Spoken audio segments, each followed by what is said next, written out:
The winless streak is over and one team sitting at 4-0. SoCon Fast Break starts now. All right, you know, Darren, as a coach, we look at perspectives of a game where you're breaking it down in 4-minute segments. Yep. And you do that for each half.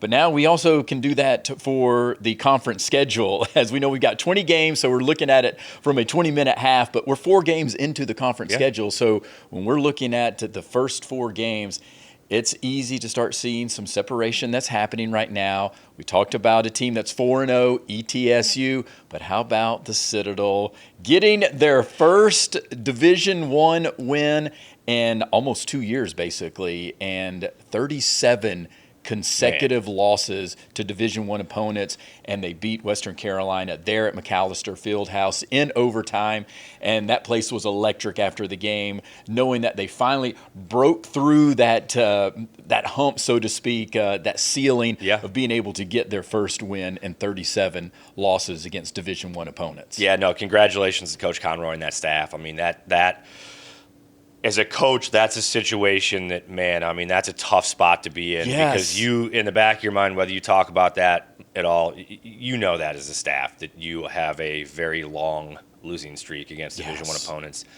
And the season is a grind enough as is. Of course. So I'm really happy for them. And, you know, look, I mean, they battled. That's a team that could have given up there, late. And that one went back and forth, and they find a way to pull it off in overtime. And I'll tell you one thing, too. You mentioned the atmosphere after the game. I'm not saying I'm in the majority on this. Maybe I am. But I actually love that facility for, like, a small college gym. Yeah, I know it's not people sexy, have mentioned that, but, like, when the cadets show up, it's loud. It's kind of like an old armory gym. Good backdrop for shooters. I was always a fan of playing there, and I think 2 times that I played there, it was like a night that they made the students show up, and so it was loud. They are on top of you on our side of the opposing side of the bench. So it doesn't shock me when that place gets rowdy after a win, but it's a fun place to play. That's right, and I think it impacted this game against Western Carolina. And I had felt also that any team playing the Citadel at this point, if it's close, then all of a sudden you get tight because the pressure starts building up because you're sitting there thinking, as a coaching staff, as a player, especially out on the court, we don't want to be this team that loses to the Citadel because they're on this 37-game winless streak against Division I opponents, and that starts playing mind tricks on you, and I felt that that's what happened in overtime, and Carter Kingsbury hitting some big shots down the stretch, and Braxton Williams also hitting some big shots, allowed them to force that game into overtime, and then you can see at that point, that's when Cord Stansberry got tight, missing some shots, short, the legs were given out, and then they missed all the free throws in overtime, and that was the difference for Western Carolina in this game. They just got too tight when it mattered the most, and obviously still give the Citadel a lot of credit because they kept battling. They kept being there within reach to be able to grasp that victory, and they were obviously able to do that. Yeah, and look, you bring up a really interesting point. There's no doubt in my mind that you absolutely get tight, knowing, because the flip side of that, while that staff knows they've lost 30-something in a row, the team you're playing against knows that they haven't won a lot of Division I games in a while either. Maybe they don't know the exact number, but look, it's human nature, whether it's the right thing or not. You're walking in there thinking, okay, we probably don't have to have our A-plus game to win tonight. And I'm not saying that's the right mindset, but it's just human nature. It's human nature. And I'll tell you, as much as I don't want to admit it, there were a lot of games when I was at Furman that maybe you would think, man, I could see you guys getting tight for this game. Or in a moment, I could see you being tight. And the rest of our staff and our guys weren't tight. 2 straight years at Furman. One we lost, which was the year that we beat Virginia, which was a kind of shocking loss for us because we had won, I think, 10 or 11 straight, and we're just pounding teams. But even the next year, we found a way to sneak one out in overtime. And both those times, I'll fully admit it, It was late, and I was a little tighter than I normally was because it was just like, man. Yes. Look, again, no disrespect to the Citadel, but man, like, we know we're a better team. I cannot believe that this is a tight game right now, and I think that's real. And oh, it is. To your point, you saw it in overtime.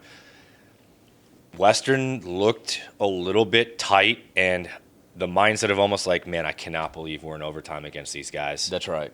Yeah, and I think also, I wonder if there was something that played into it, because we saw earlier in the week where Western has the big lead against Samford, Yep. and then they end up losing that game. And so is there that situation that we talk about consistently, don't let a loss beat you twice, and did that happen with Western Carolina? Yeah, I mean, look, those sorts of things happen, and I think at the end of the day, too, when you're a team that's kind of in that mix in the league right now, we're on nights that you're on, you can probably play with just about anybody, but nights where maybe you have some lapses, you can get beat by anybody.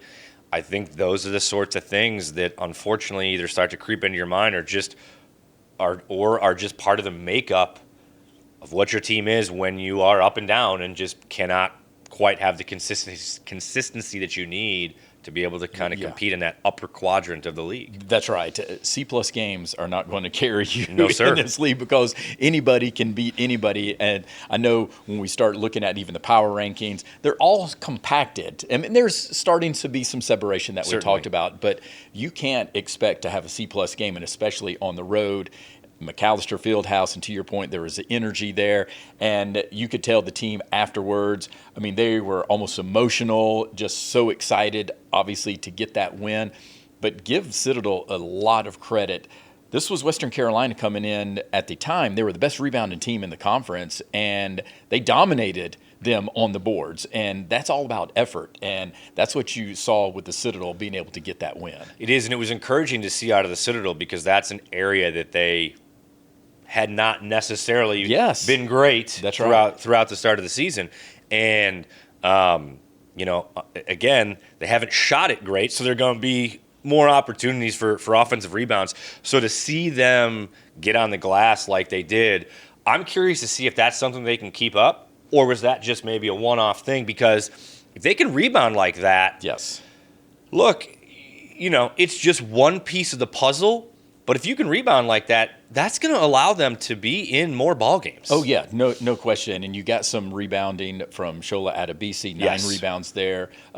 Simeon German, he ended up with 10 rebounds. So you got some production out of your bigs, and that's going to be imperative for the Citadel moving forward if they can now search for that next victory. Because it's one thing to get that first victory. Now you've got to follow it up. Now the pressure to getting 2 victories here in the Southern Conference. What was it the manager in Major League said? They won the first one, and you get the second one, and that's called a winning streak. That's right. Exactly. That's all that matters.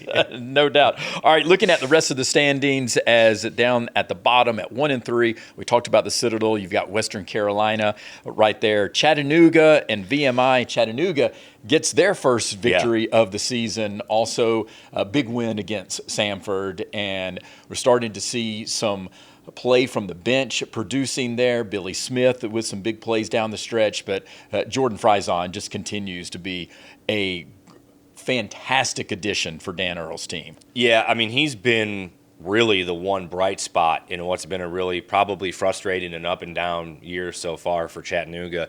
He's given them the level of consistency that I think they were probably hoping for from a couple other guys. And then you throw in the fact that they've had some key injuries. I mean, you have to feel for Mulholland. The poor guy just can't consistently be out on the floor, and that's a major loss, especially not only from an interior perspective for the depth of your team, but that's also a guy that you were expecting to take that step. How he played in the NIT last year, you're kind of relying on that from him this year, and unfortunately, because of the injuries that he's been dealing with. They just haven't been able to get that. But a huge win. And look, let's call it what it is. If they want to have any chance. That's right. You want to talk about Furman being a must-win? That Samford game at home is your season. You can't start 0-4. You just can't. I mean, you just can't. I'm not going to say you're done at 0-4, but you have dug yourself a hole. It's going to be really. I'm going to go ahead and say it. You're done at 0-4. That's just the reality. I'm good with that. I'm good with that.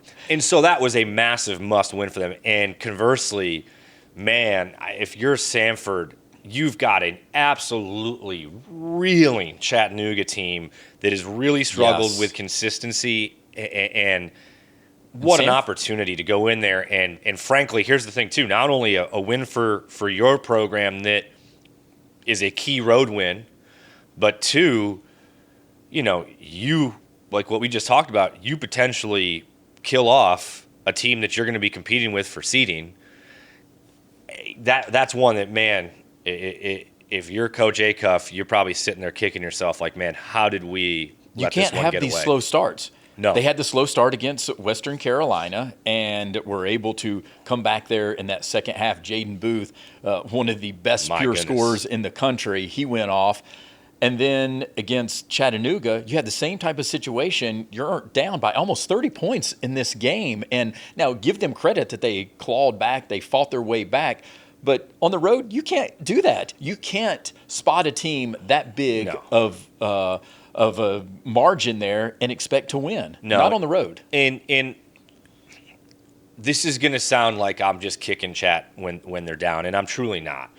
But they haven't been good enough offensively from a production perspective to get down 30 points without it almost just being like a lack of effort or attention to detail on the other side. To your point, like, you just cannot do that.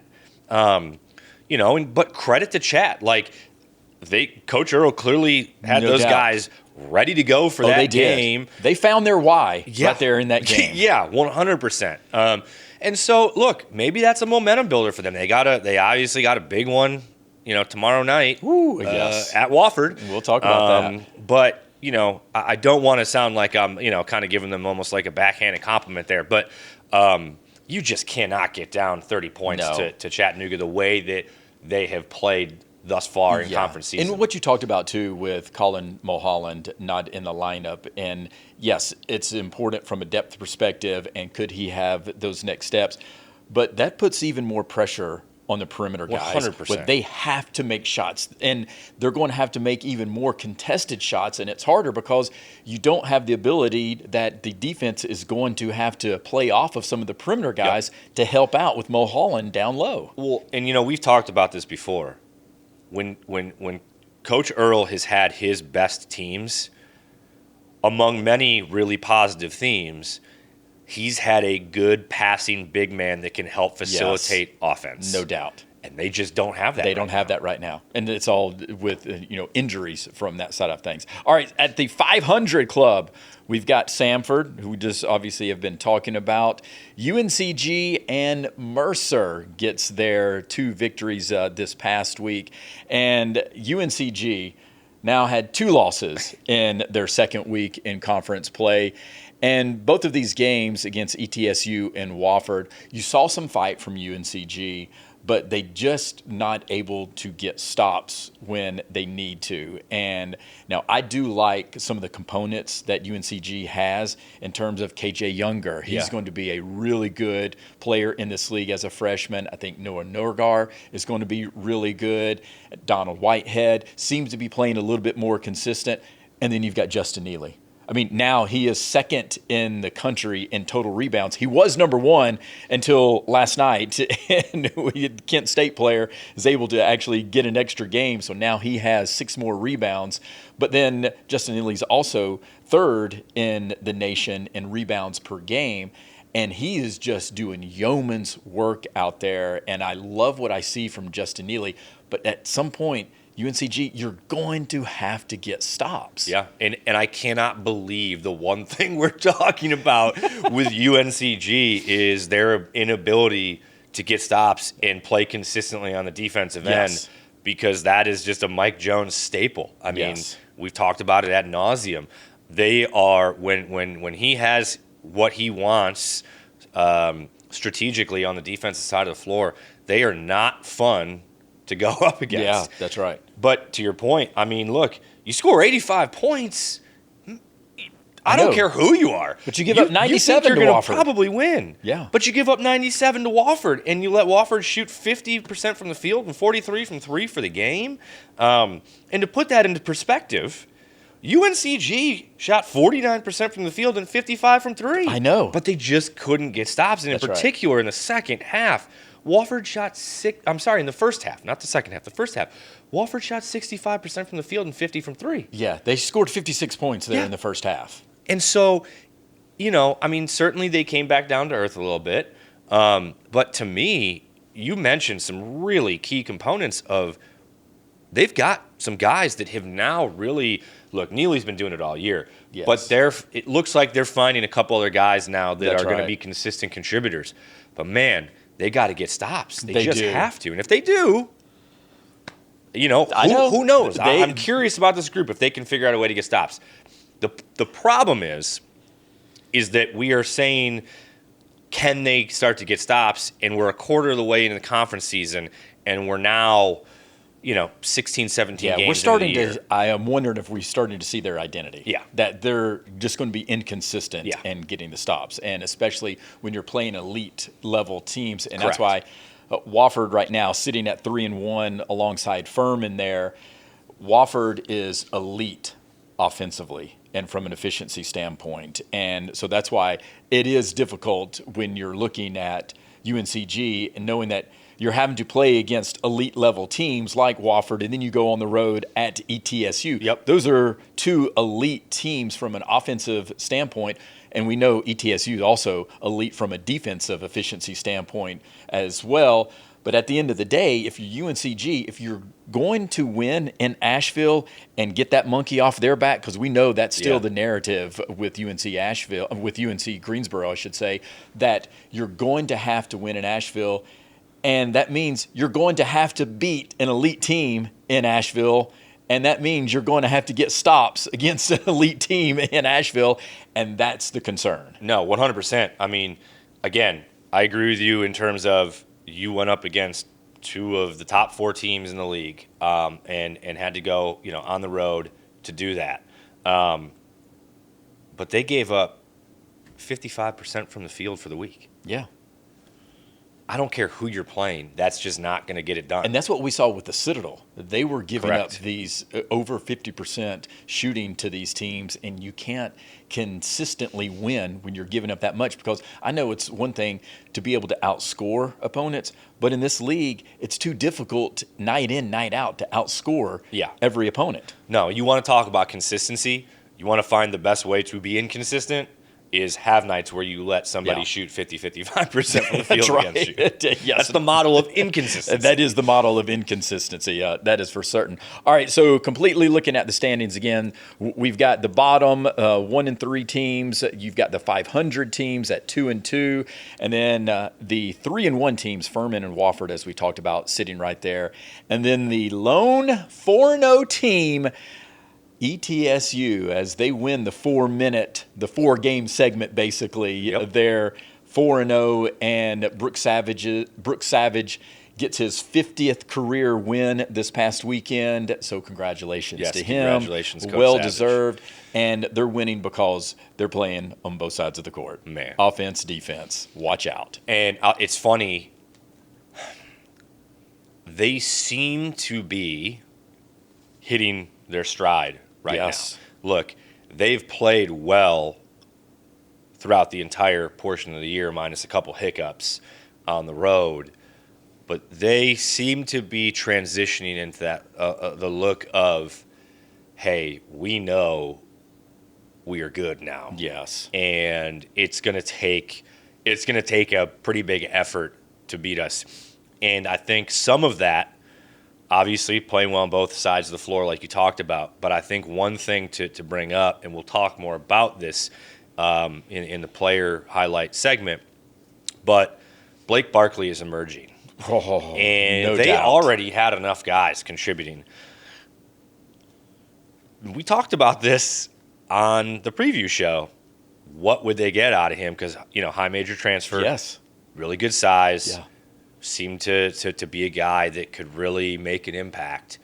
And he is in conference starting to come on and make an impact.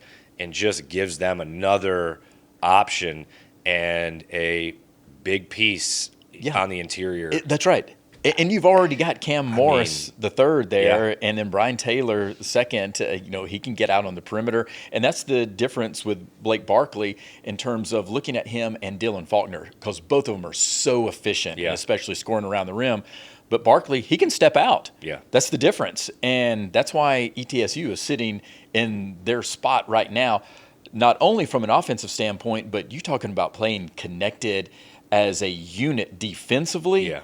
Again, they held UNCG to 26 points there in the second half. Yeah. Created 21 turnovers. I mean, they are playing at such high level from a defensive standpoint. It's easy to see. It's an easy mathematical equation. That's why they're 4-0. Yeah. Well, and look, as much as we talked about the defensive end of the floor for UNCG, they actually, for the most part, at least in league, have been scoring it at a pretty good clip and shooting it pretty efficiently. They shot 34% from the field in that ETSU game. Yeah, that's shutdown defense right there. Yeah, that's not, hey, we had an off night shooting. that's because ETSU is an elite defensive team. Yeah, that's right. There's something to be said about what ETSU is doing right now. Now, I do want to talk about the Mercer-Wofford game. Yeah. Though 109-97. So back-to-back 97-point performances there for Wofford, but you give up 109 to Mercer. And Mercer scored 101 versus the Citadel before that. So we're talking about a rare situation, back-to-back 100 games, and then to score 109 in 40 minutes of play? I mean, you don't see that too often. No. And I know Coach Giltner has talked about that they're still trying to find their defensive identity. And, again, going back to that theme of you're going to have to get stops, all of that. So to give up 109 points, that's a concern, somewhat of a red flag maybe for Wofford, that also they gave up 85 points to UNCG. But give Mercer credit here. They also, I watched that game, and it wasn't Wofford playing horrible defense. Yes, they could definitely close out better. They could do some better things, maybe double teaming in the post, that type of situation. But give Mercer a lot of credit in terms they were just making shots. And sometimes, as you know, players make plays, and when you've got a high major big in Armani Mighty and a high major point guard in Baraka Koje, you're going to have success. I don't care how quick a pace you play at. That's right. You average 105 points for a week in 2 games in a 40-minute game. That's a lot of claps. That's high-level octane offense. Yes, exactly. Look, we've talked about it before, too. That is a high-level offensive team there in Macon. Yes. And they continue to illustrate that. Some of this can be said because of the pace of those games. That's right. But, at the end of the day, I don't think they're going to be able to average 105 points a game throughout the rest of the season. So, you are going to continue to have to be able to figure out ways to get stops on the defensive end of the floor. But as we talked about it in our power rankings last week, we still felt very good about Mercer, and I think that they illustrated this week. Look, we're here. Yeah, we're here. Oh, we are no doubt. an upper echelon team in this league right now, and they started the season with 2 tough games. Yeah. Back-to-back road games at Furman, at ETSU. And still could have won both those games. Yes. They were in both those games. No question. Yeah, they definitely were. 63% from the floor and 63% from beyond the arc for Good Mercer Lord. in that game. Yeah. Exactly. Yeah, I'll take that. I think head coach Ryan Ritter will take that all day long. Yeah. All right, team of the week. Obviously, we could easily say the Citadel getting their first victory after 37 consecutive losses to Division I opponents, and their first SoCon victory in over a year, since they didn't get a victory last year in the conference. But I'm going with ETSU. Ooh, okay. Sorry, I like it. 4-0. I like it. They boast the league's best scoring defense, number 29 nationally, and then also number 42 nationally in field goal percentage defense. They're number 20 nationally in steals per game at almost 10 steals per game. Elite efficiency shooting 55% against VMI and improving that to almost 60% against UNCG. And then they also now, just from a perspective of getting those other type of players, the Blake Barkley that you're talking about, just getting consistent play for him. Then you add that with Cam Morris III, Brian Taylor there, Alan Struthers, Mekhi Johnson. It just goes on in terms of the list of players that they can roll out there. So Brooks Savage, his team right now, I do think is separating themselves from the rest of the conference. Yeah, and one key to them, I actually have two keys to them. One you just referenced is they're able to get double-digit scoring out of like 5-6 guys. That's right. I mean, they are deep. They have significant and real depth. And the other thing, and some of this, I mean, unfortunately, some of this is luck. But, they've stayed healthy. And a couple of the other teams in the league, unfortunately, that, they've dealt with some injuries. So credit to them. I think that's a very excellent choice. Yeah, and I even forgot Jalen Smith. Don't forget about him either. Absolutely. I mean, my goodness. Absolutely. I see nothing wrong with that choice at all, and I echo the same sentiment about the Citadel. I went with Mercer. I went with the Mercer Bears this week. Yeah. We talked about the difficult start in terms of where they had to go the first week of the season, but this was a team that absolutely had to take care of home court this past week. No question. If they wanted to be competitive, Agreed. Truly competitive in the league in terms of winning it, and kind of say to the rest of the league, look, we're one of the top 4 teams in this league, and to me, they proved that. They manhandled Citadel last Wednesday, and then they beat a really good Wofford team that we've talked about of how efficient they've been offensively, and frankly, just overall how good and connected they've been. And they took some, for anybody that watched that Wofford game, they took some punches from Wofford, making multiple comebacks, and I believe it was cut to 1 at one point late. And Wofford, and I think this is what typically, especially at this point in the season, you start to see good teams show, is they can take those punches from other good opponents, and they can withstand them. Yeah. And Mercer did that multiple times last Saturday afternoon and found a way to take care of home against a really good Wofford team. That's right. And I just think them getting back to 2-2, we talked about their scoring efficiency, the way that they put the ball in the basket this week, and frankly, the way that their best players played. I think that they put themselves right back in the hunt here to be able to win this league. Now, someone's obviously going to have to knock off ETSU. Yeah, no doubt. But look, they're sitting 2 games back, 4 games in. I think they're right there.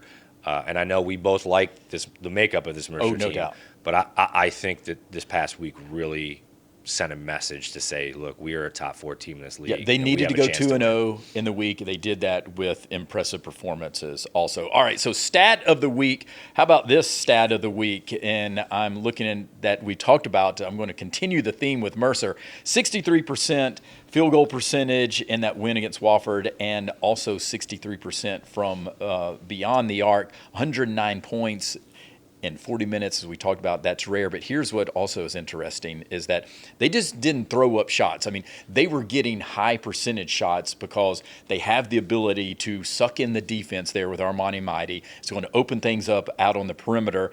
And they only took 55 shots in this game. That's efficient. To put it in perspective, Wofford took 68 shots in this game and finished 12 points behind. Yeah. So you see that and you're like, okay, wait a second. That's a true difference maker. But when you're shooting above 60% from beyond the arc and just total from the field, it's going to be almost impossible to lose those type of games. It is. And when you've got a guy like Baraka Okoje who can create his own shot pretty much from anywhere on the floor, he's a bigger guard. He can score at in a lot of different spots on the floor, and can create easy shots for him and others. And you combine that with Armani Mighty, who's still shooting a pretty high percentage overall. Yes. Yeah, he's around the rim. One of the top nationally you're going to get easy opportunities. And it's one thing to have a high-octane offense, but you also have to be efficient. And if they can maintain remotely close to this level of efficiency, yes. Again, I know I'm singing their praises a ton, but if they can continue to be remotely close to this level of efficiency, it's going to make up to a degree for some of their defensive inefficiencies. Yes. And so, no, I mean that's an incredible stat. Yeah. All right. So player spotlights. We'll get to the player of the week, but I did want to just highlight Carter Kingsbury, 22 points, 7 of 12 from the field, 6 rebounds in that victory over Western Carolina. Jaden Booth. My goodness. Jaden Buckets? Yes, Jaden Buckets, exactly. That's his new name, Jaden Buckets. And he might already be called that number 1 ranked player in the NCAA for three-pointers per game at just over 4, and had 33 points in that comeback win over Western Carolina. And congratulations to him. He scored 2,000 career points. It's a big deal. It's a huge deal. I know it's not all at Samford, but I don't care. Anytime you score 2,000 career points, Division II, Division I, it doesn't matter. That means you're a bucket, a walking bucket. Blake Barkley, we talked about him, model of efficiency. 18 of 23 from the floor over the last 2 games. Man. We just got done talking about efficiency. Exactly. We probably should have, holy cow. Yeah. Armani Mighty ranks number 7 nationally in field goal percentage at 66%. Jordan Frison, 16 points and went 6 of 11 and 6 assists in that win, and then 25 points, going 10 of 20 from the field there in the loss, though, against Furman. But still scored 41 points in the past 2 games. Yeah. That's pretty impressive. And don't forget about Niels Mahofsky at Wofford, what he was able to do following up the big performance where he was player of the week last week, and he dropped 33 against Mercer. 8 3-pointers in that game. So he's playing at a high clip also. And then also Justin Neely, we talked about him. Again, now the number 2 nationally ranked total rebounder, number 3 rebounds per game. And Brian, I actually want you to show this clip because this was something that I wanted to highlight. This is why you have the opportunity of leading not only the league in rebounding, but the nation in rebounding. Because here he's closing out against Caden Vasco here at Wofford in the corner. And then look at this. He decides, okay, I see that he's not going to try to get after the rebound. Vasco's not. So Vasco's already running back down the court. So Neely says, well, the ball's off the rim, so that's mine. Yeah. I'm going to get it. And so he grabs it, takes it down the length of the court, gets into the paint, misses the shot, but he's contested, gets his own rebound, and then takes it back up and gets fouled. Yeah. That's effort right there, and that's what you want from a rebounder, and that's why, man, I had to spotlight that because I was there at that game watching it, and from a coaching perspective, you're like, those are the type of players I want on my team right there. That ball is mine. I'm going to get it. I'm going to leave it up for chance. I'm going to go after it, even after I've already closed out on that 3-point shot. Yeah, and a long closeout, too, like you mentioned. So, no, I mean, look, that's the sort of clip that you pull and you show in film. After that game, and you say, definitely look, this do. is the sort of effort that it's going to take if we want to be competitive. Yes. All right. But the player of the week, Baraka Okoje. We've been talking about him. High major point guard, averaged 21.5 points per game, 8.5 assists in the 2 wins. 29-point, 12-assist performance against Wofford, and you just have to look at him knowing how efficient he can be also, because it's one thing that he can knock shots down from the perimeter, but he can take it to the basket. Yeah. He finishes strong, and he's also getting to the free throw line. He ranks 20th nationally in free throws made with 97 on the season. So, again, he's getting to the free throw line at a consistent clip because he's so hard to defend. Yeah. And he can get to the basket. No, that size and ability to be creative and crafty makes him a really tough guard. Yes. And, when he gets downhill, he's one of those guys that can score efficiently at multiple levels. And, he really, really puts pressure on the rim, getting to that A level and getting to the free throw line. Yes. All right, power rankings time. We'll see if there's been any movement here. All right, so I'm looking at the power rankings. Citadel still at number 10. VMI moving down a little bit to number 9. Western, after that overtime loss, they moved down to 8. Chattanooga up to 7. UNCG sitting there still at number 6. Samford, Wofford, no changes there at 4 and 5. But I do have some movement right here. I've got Mercer going up to number 2 and Furman dropping down 1 to number 3. And ETSU stays there at number 1, sitting 4-0 in the conference. And it's oh so thin, the margin of error between these teams in terms of who's moving up or down, like with Mercer and Furman. But I'm just looking at it based on the performance that we saw this past week.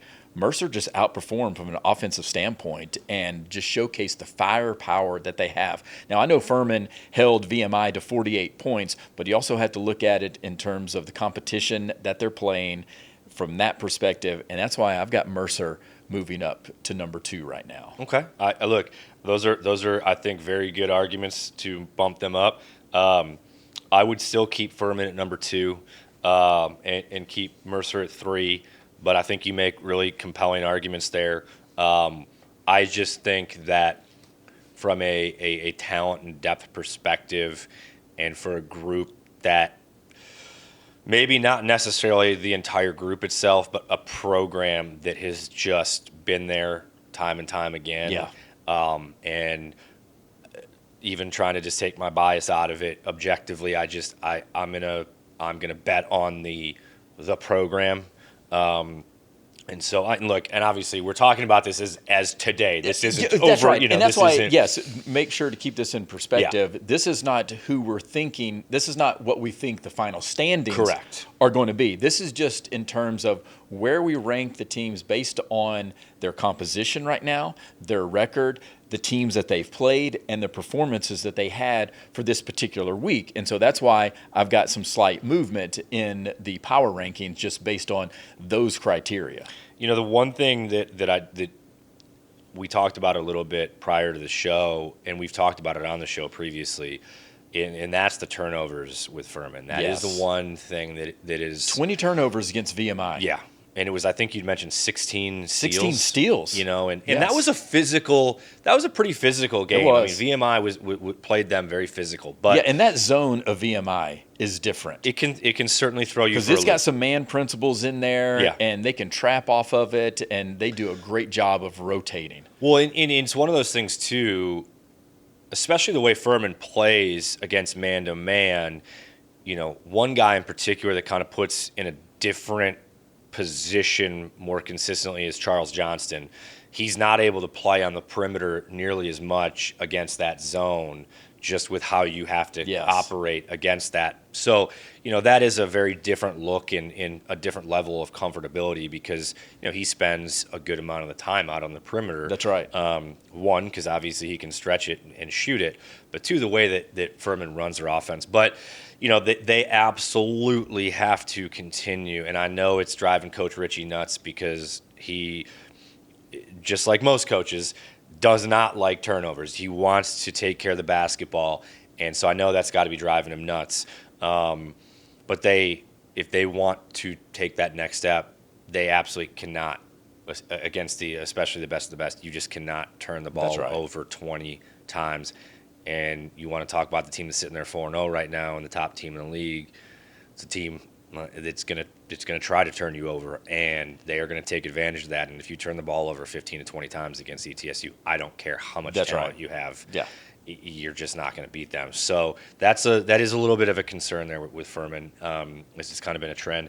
The other thing, you know, the 6, 7, 8. I agree with how you have it right now, but man, that 6, 7, 8 almost just depends on it's like a nightly basis. It is. Coin. It can change game to game. Look, in my opinion. Again, the margin is so thin that they are so compacted there together. There's really not much of a gap. So I wouldn't have a problem if somebody said, no, UTC or should be number 6, UNCG should be number 7, or vice versa. With Western Carolina there, I totally understand it. Yeah, and can one of those 3 teams in particular put any sort of consistency together to separate themselves? I don't know. I know. It's going to be interesting to find out because we're going to have some big games coming up, including ETSU at Western Carolina. So now ETSU, can that defense travel? Yeah. Can that, in an opportunity in Western Carolina, can you find some offensive rhythm? And also talking about turning the ball over, Yeah. they lead the league in turnovers right now. So you're going to have to play much better against ETSU and make sure that you don't have a hangover effect after that loss to the Citadel, because you're going to have to come out to be motivated now facing ETSU. Like we just talked about with Furman, that's a scary stat. If you're going up against this ETSU No team, doubt. like you have to figure out a way to take care of it. And yeah, the hope is you don't have a hangover, because losing a game like Western did to the Citadel, if depending on the mental toughness of your team is going to be tested. Yes. Because that can spiral in a negative way. Oh, big time. Or it can be a way to reset. Yeah. So.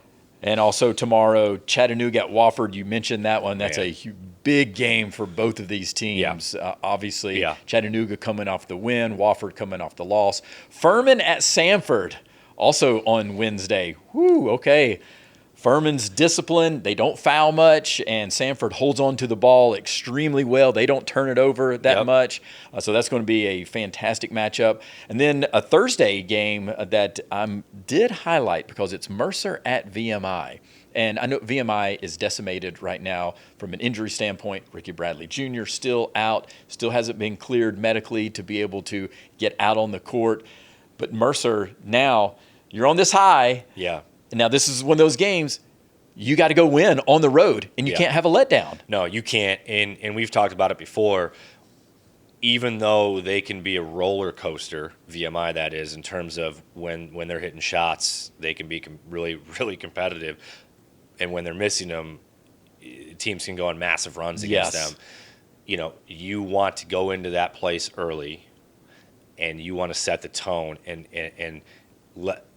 If I'm Mercer, let's go in there and let's end this thing in the first 15 minutes. No doubt. Right? Because if the Keydets show up and that place is crowded, that can be a good atmosphere in there. If they hang in there for a half, can they keep it tight the whole game? They're at home. Who knows? You mentioned that they're decimated. Do they have enough depth where they're just not necessarily going to run out of gas? Because, look, credit Furman in that second half, but VMI just clearly, they ran out of gas. They did, yeah. And they just so, didn't have the legs. They didn't have the depth. They didn't have the firepower to match Furman. And Furman, we know, is going to play great defense also. But like you said, this is a trap game for Mercer. Yes. You cannot have a cannot letdown lose. game. Yeah, you got to go up there and win. And then on the 17th, Saturday, ETSU at Samford.